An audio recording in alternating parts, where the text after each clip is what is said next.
Israël a mené des frappes aériennes dans les périphéries sud de Beyrouth, affirmant cibler la production de drones du Hezbollah.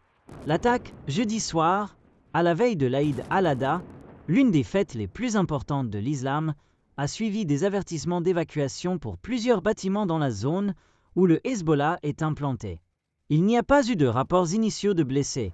Les forces de défense israéliennes, FDI, ont déclaré avoir identifié une unité du Hezbollah produisant des milliers de drones souterrains financés par des terroristes iraniens. L'attaque a eu lieu malgré un cessez-le-feu en vigueur entre Israël et le groupe armé depuis les 6 derniers mois. Le Premier ministre libanais a déclaré qu'il condamne fermement les attaques. « Je les considère comme une attaque systématique et délibérée contre notre patrie, sa sécurité, sa stabilité et son économie, surtout à la veille des fêtes et de la saison touristique », a déclaré Naef Salam dans un message sur X. Des milliers de personnes ont quitté la zone densément peuplée après l'avertissement d'évacuation, provoquant un embouteillage. Des colonnes de fumée sont ensuite apparues dans le ciel.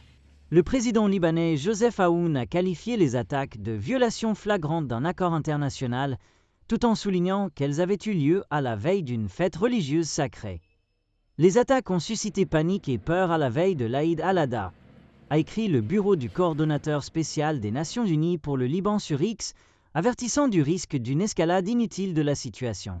Le ministre israélien de la Défense, Israël Katz, a salué l'exécution parfaite des frappes par l'armée, affirmant qu'Israël considère le gouvernement libanais directement responsable de la prévention des violations du cessez-le-feu et de toute activité terroriste.